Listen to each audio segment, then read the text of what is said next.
Hola a todas y todos y bienvenidas a una nueva edición de estas entrevistas que realizamos a los expositores y expositoras que participan en Congreso Futuro. En esta nueva edición en la que nos preguntamos ¿qué humanidad queremos ser? En esta ocasión me acompaña Catalina Littin. Catalina es la directora ejecutiva de la Fundación Superación de la Pobreza. Además es periodista, licenciada en Comunicación Social, magíster en Gobierno, Políticas Públicas y Territorio por la Universidad Alberto Hurtado y diplomada en Estudios Avanzados del Doctorado Bienestar Social y Desigualdades en la Universidad de Alicante, España. Y yo me atrevería a decir, para nosotros, lo más importante, expositora de Congreso Futuro. Bienvenida, Catalina, ¿cómo estás? Muy contenta, muchas gracias, Carlos, por esa presentación. No, para nosotros es muy importante tenerte aquí porque justo en este año que nos estamos preguntando qué humanidad queremos ser, creo que una de las palabras que más se me viene a la mente es vulnerabilidad. Los seres humanos somos vulnerables. Y me gustaría conocer un poco más acerca de qué es lo que tú piensas o crees que es la vulnerabilidad. Bueno, la vulnerabilidad es una fragilidad, ¿cierto? Implica vivir procesos que no están firmes, que no están sólidos, que frente a cualquier eventualidad cambian de dirección. Y en definitiva eso explica de gran manera cómo se manifiesta la pobreza en Chile, porque es una pobreza que se aleja de esta visión clásica respecto a la dimensión del tener, ¿no? De tener esos recursos suficientes para subsistir, y se acerca fuertemente a la posibilidad de poder ser, de poder estar, de poder hacer en el marco de una sociedad, en definitiva de poder desarrollarnos como seres humanos. Y ahí la vulnerabilidad juega un rol crucial, porque un día estamos arriba y frente a un shock económico, una enfermedad, la pérdida del trabajo, un desastre socioambiental, caemos de nuevo bajo todas las líneas de pobreza de las mediciones oficiales. Entonces tenemos una capa de la sociedad importante, en un porcentaje muy importante, que está en ese estadio que no es sólido, que no es firme del todo. Tú has sido directora ejecutiva de la Fundación por algunos años ya y ahora tú mencionaste una cuestión muy interesante para mí, que es el hecho de que tu actual situación no es permanente y de que nos encontramos frente a situaciones en las que podemos caer en cualquiera de las definiciones oficiales, digamos, o estatales de pobreza.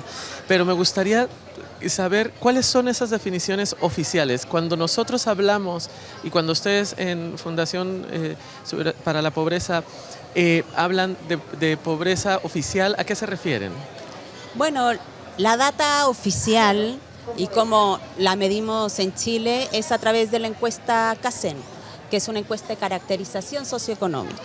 Lo que hace es establecer arbitrariamente una línea económica monetaria, digamos, de pobreza sobre la cual una familia, una persona está por encima o por debajo de ella, y que se calcula en base a lo que uno debiera consumir en términos de alimentos y nutrientes, etcétera, pero también en los gastos que uno tiene respecto a otras cosas, y ahí se saca un valor estandarizado.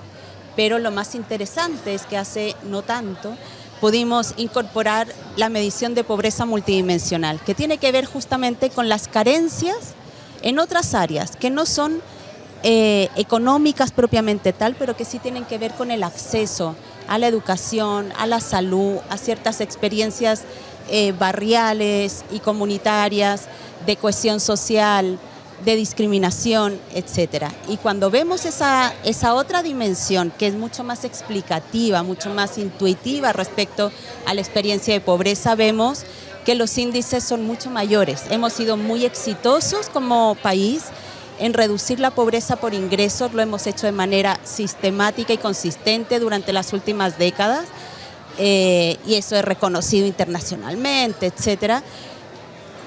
Y multidimensionalmente que es un estatus un poco más difícil de mover, tenemos una pobreza mucho mayor.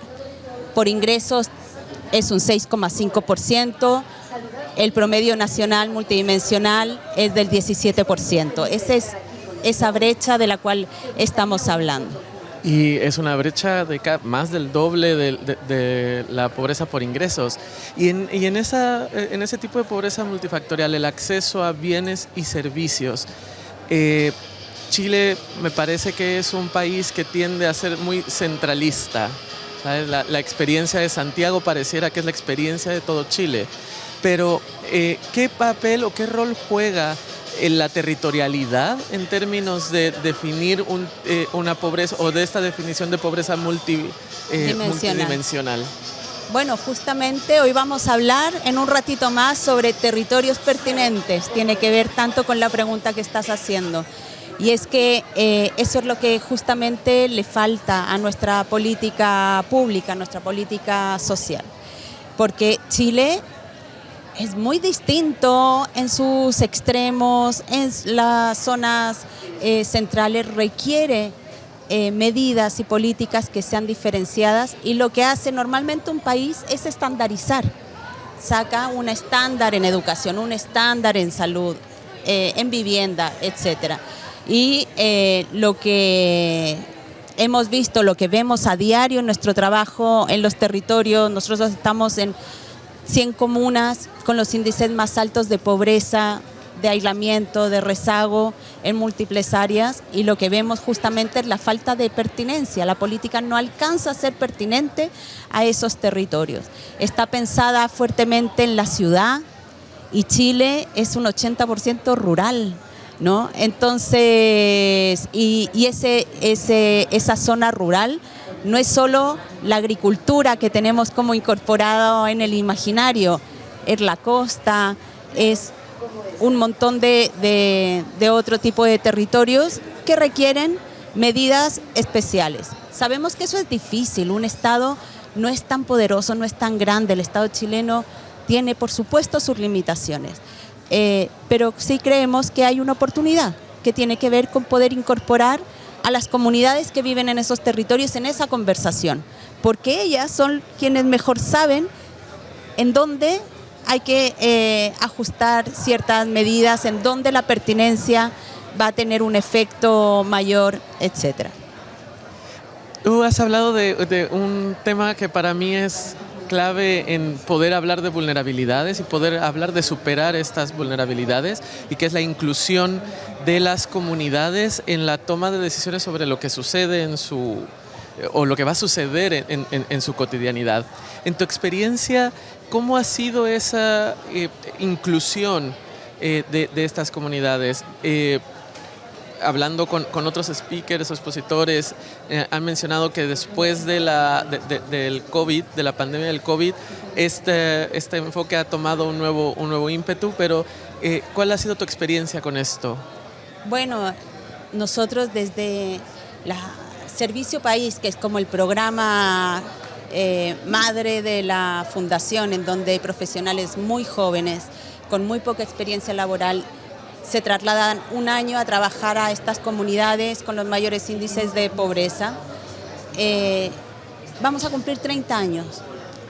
Y desde muy al inicio ya la fundación señalaba, esto es clave, es necesario, sin la integración, sin la incorporación como aliados estratégicos de las comunidades que están en estos territorios, no es posible avanzar.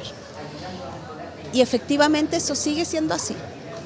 No es algo fácil, no ha sido fácil convencer, no ha sido fácil que el Estado, los tomadores de decisión vean ahí una real oportunidad, y seguimos insistiendo. Y tú tienes mucha razón cuando dices el COVID nos mostró algo distinto, porque o el COVID o los incendios o cualquier desastre socioambiental o de salud hace que las personas trabajen para las personas, que las personas ayuden a las personas, a sus pares. Y cuando el Estado no alcanza a llegar, qué importantes fueron las personas cuando estaban haciendo una olla común, alimentando a toda una comunidad que no podía salir a trabajar y no tenía los recursos para poder alimentarse. Entonces, ya no hay más tiempo. Estamos perdiendo el tiempo si no hacemos ese ejercicio. Estamos perdiendo una oportunidad tremenda. Y siguiendo esta misma lógica, yo sí creo que estamos perdiendo también una oportunidad tremenda de volver a conectar con la idea de la ayuda mutua más allá de los espacios únicamente de necesidad. O sea, y esto parte más como desde una reflexión casi personal. Tendemos a pensar que la persona que vive una situación de pobreza es porque no tuvo las herramientas o porque no supo cómo usar un set de herramientas que parecería que te dan, ¿no? Esta famosísima frase de el pobre es pobre porque quiere, que todos hemos escuchado alguna vez, me hace reflexionar en que muy pocas veces hemos pensado en cuáles son nuestras posibilidades también de caer en la pobreza o en una situación de pobreza. Y tú lo mencionabas muy al inicio, ¿no? Hace falta que pase una sola cosa que lleve todo hacia un nuevo rumbo. Eso en Chile parece ser también una constante, ¿no? Escuchamos siempre de gente que está haciendo bingos para poderse pagar tratamientos, escuchamos de gente que frente a incendios, frente a inundaciones, pierden viviendas. ¿Cómo la Fundación Superación de la Pobreza ha logrado en todos estos años, porque entiendo que desde los 90 están trabajando en esto, han logrado irse acoplando a los nuevos indicadores y a las nuevas circunstancias que aparecen en su trabajo? Mira, yo diría que efectivamente nuestro modelo de trabajo, nuestro modelo de intervención en el territorio nos ha permitido ir haciendo esas adaptaciones y moviéndonos al son de las comunidades, ¿cierto? Y de los problemas que están enfrentando. Porque no estamos mirando desde una oficina, estamos justamente ahí, donde está ocurriendo la sequía, donde están ocurriendo la deforestación, donde está ocurriendo el despoblamiento, producto de un sistema de educación que te obliga a abandonar esos territorios. Por lo tanto, ha sido bastante orgánico esa adaptación. Pero lo que no corre con la misma velocidad son las decisiones y es la política pública. A la política pública le cuesta mucho moverse, es como un elefante que camina firme, pero lento y pesado a veces, ¿no? Y sin embargo, somos un país tan pequeño al mismo tiempo, donde nosotros estamos convencidos de que es fácil poner en práctica y poder explorar nuevos caminos, porque Chile es un país muy innovador, tiene una capacidad de innovación tremenda, pero en esta área hay que convencer a un tinglado de sectores demasiado grande. Entonces, convencer a la empresa privada de que hay que dar un giro en cómo se vinculan con estos territorios y estas comunidades para hacer sus inversiones, en convencer al Estado que es una buena inversión, que no es una pérdida de plata, invertir en aquellos lugares donde viven no tantas personas, pero viven las suficientes para poder desarrollar y preservar un territorio. Convencer a la opinión pública también al respecto. Bueno, es todo un esfuerzo, no estamos solos. Afortunadamente somos bastantes más organizaciones que llevamos como esa bandera bajo el brazo, pero falta capacidad de reacción, falta quizás tomar unas decisiones que son un poco más radicales, que no son fáciles, son complejas, porque al final del día tienes que ceder en algo, tienes que estar dispuesto a que hay algo que no va a pasar en pos de que suceda algo que te genere futuro, que te genere posibilidades para adelante. Ese podríamos estar muchísimo tiempo hablando de esto, pero por el momento vamos a hacer una pequeña pausa. Perfecto. Y ya volvemos con Catalina Littin, directora ejecutiva de la Fundación Superación de la Pobreza.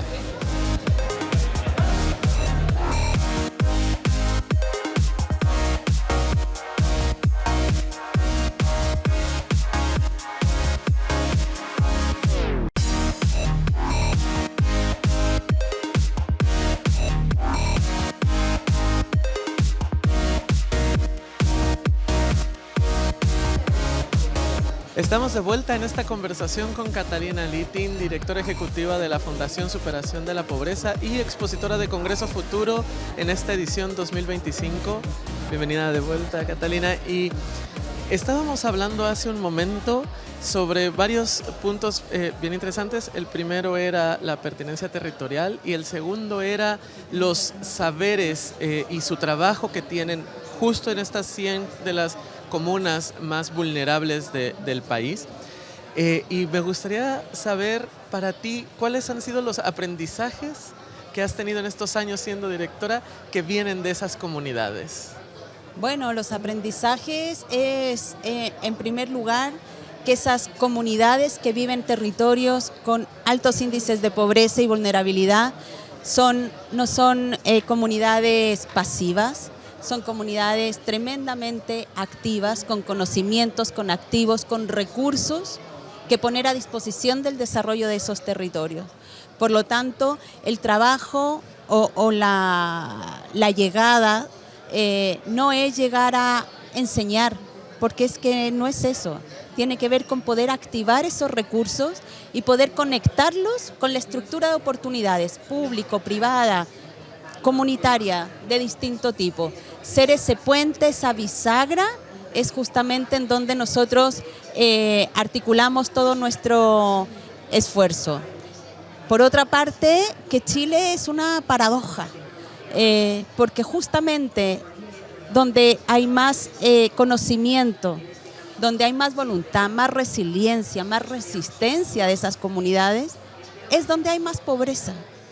Entonces, ¿cómo es posible que un país no tenga la capacidad de poner esos activos en pos del desarrollo del país y abandonarlos y desperdiciarlos?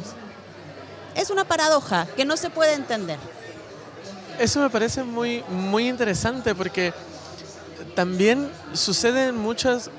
Se me viene a la mente un lugar, por ejemplo, San Pedro de Atacama. Uh-huh. Cuando uno piensa en San Pedro de Atacama, yo creo que lo que menos piensas o lo que menos te viene a la mente es pobreza. Exacto. Y sin embargo, me parece que es una de las comunidades también más vulnerables en términos de no sé, de acceso a bienes, servicios y crisis hídrica. Es decir, exacto. Hay como muchas cosas. Es muy interesante esta idea que planteas de por qué no podemos poner esos activos para poder trabajar en eso. Bueno, eso es la política. La política tiene esa capacidad y tiene ese desafío de ponerlo a disposición, porque eso que sucede en San Pedro sucede a lo largo y ancho de este país en múltiples territorios. Hace unos días estuvo el alcalde de Cholchol, nuevo electo, Alberto Labraña, en nuestras oficinas diciendo, ¿cómo lo hago? Nosotros tenemos un patrimonio cultural tan grande, tenemos la ruta del carbón que compartimos con las regiones aledañas y sin embargo tenemos los mayores índices de pobreza. ¿Cómo es posible? ¿Tengo que hacer algo? Hagamos algo en conjunto. Eso sucede en muchas partes. Y esta idea también que tú decías hace un momento de que no son comunidades pasivas, no es que están esperando una ayuda que va a llegar, están encontrando las formas y están haciendo las oportunidades. Están preservando el patrimonio biocultural de este país en perfecta soledad. Me gusta mucho esa palabra, patrimonios bioculturales, porque creo que muy pocas veces he escuchado fuera de los contextos como, digamos, académicos este término. ¿A qué te refieres cuando hablas de patrimonios bioculturales? El patrimonio biocultural es el patrimonio social, cultural, económico de un pueblo, de un país, de una nación, de un territorio. Cuando estamos en el norte andino con los ganaderos y ganaderas de camélidos, de llamas y alpacas, son prácticas que han estado ahí por siglos, nos han acompañado toda nuestra historia. Y sin embargo, residen en personas que con muchísimo esfuerzo, valentía, coraje, pero mucho abandono, persisten en esa práctica. Y si hacemos memoria, cuando hemos tenido la oportunidad de salir de viaje de Chile, ¿Cuáles son esas fotografías que nos reciben al aeropuerto? Es la llama, la alpaca con los pompones de colores, preciosas, todas guapas, ¿verdad? Y tú dices, ok, esta es la marca Chile, ¿no? Y la marca Chile es la cultura mapuche, y Coya, y Licalantay, y es la zona central del país, los viñateros, el cantor a lo divino, tantas manifestaciones culturales a lo largo de Chile que vivimos de manera anecdótica a propósito de una fiesta costumbrista, de un paseo, del turismo, de ciertas inversiones, y no, es el día a día de millones de personas a lo largo del país. Es que no es una, son millones de personas que viven después que pasa ese momento, la dureza de estar solo preservando ese patrimonio. Hay un tema que me parece muy, muy interesante con esto y que además me toca como más profundamente. Lo hablábamos hace un momento, yo soy de México, mis padres vienen de dos comunidades o de dos estados que tradicionalmente son considerados estados pobres y sin embargo sucede esto como cuando se habla de México se piensa en lo indígena, se piensa en la comida desarrollada en espacios considerados pobres o vulnerables y sucede un efecto casi como de la pobreza glamorizada o maquillada que se convierte en este producto de consumo para el turismo.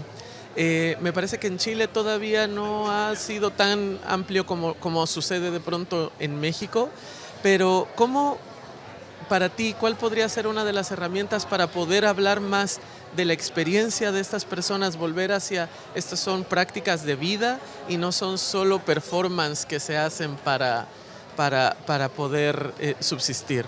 Exacto.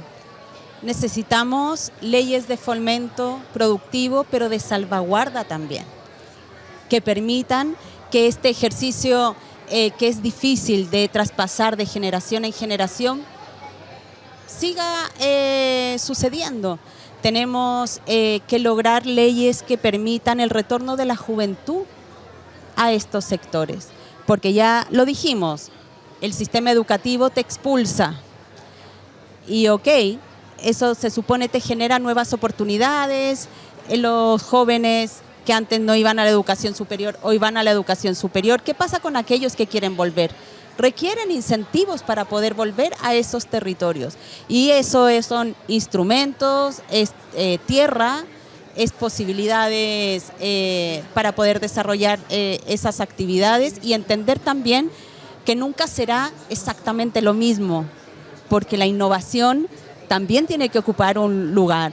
Y estos jóvenes cuando retornan, y eso sí lo hemos visto, generan un impulso y una revitalización de ese espacio tremendo. Pero se mueven, no están 100% ahí, también tienen una vida en las zonas mixtas o más rurales. La política tiene que considerar eso y no castigarlo, y no, al contrario, incentivarlo. Son varias, la planificación territorial tiene tanto que ver en esto. Cuando planificamos mal, generamos pobreza, riqueza en unos territorios y mucha pobreza en otros. ¿Cómo hacemos la magia del equilibrio? De algo que sea coherente y que ponga al servicio del país todos estos recursos sin menospreciarlos, sin castigarlos, al contrario, valorándolos y poniéndolos en conocimiento y en una cultura del encuentro, en una cultura la cultura se hace practicando, la cultura no es espontánea. Requiere práctica y sistematización de las personas, de todos nosotros, para lograr esos arraigos. México en ese sentido es real lo que tú dices, pero tiene una cultura compartida que es un patrimonio mundial, ya no excede las fronteras mexicanas en ese sentido. Sí, hay varias como aprendizajes o enseñanzas que nosotros podemos tomar a partir de estos conocimientos en términos de integrar al otro, hacerlo parte de un proceso que no, y como dices tú, no abandonar. Creo que hay varias cosas que podemos tomar a partir de este momento, particularmente aquí que estamos en el canal del Senado, como para poder generar legislaciones, como para poder pensar en proyectos país y como para hacer que acompañar a estas comunidades y no dejarlas solas en estos momentos tan importantes. Y un poco para finalizar, me gustaría que nos respondieras a la pregunta que nos mueve este año en Congreso Futuro y nos dijeras, ¿qué humanidad quiere Catalina Littin ser? Ay, la pregunta gigante, ¿no? Pero mira, una comunidad que sea capaz de encontrarse, que tenga la disponibilidad de poder escuchar, de conocer lo que no conoce, de aprender lo que no sabe, de trabajar y pensar en colectivo un futuro común. Pienso que hemos perdido o poco ejercitado la capacidad de dialogar y es lo que Chile y el mundo, por cierto, necesita. Y dialogar se dice tan fácil y es tan difícil porque es un proceso sumamente incómodo. Quiero que nos sentemos a la mesa y que nadie tire el mantel, que se mantenga ahí la conversación y podamos entonces con los distintos grupos societales poder construir alianzas estratégicas y tomar decisiones en conjunto que nos permitan vivir la mejor vida que podamos vivir, pero de manera colectiva. Muchas gracias, Catalina, y muchas gracias también por acompañarnos en esta entrevista y en Congreso Futuro, que esta vez intenta ser ese puente para responder a qué humanidad queremos ser, acompañados, resilientes y siempre listos para apoyarnos. Muchísimas gracias. Gracias a ti. Y hasta luego.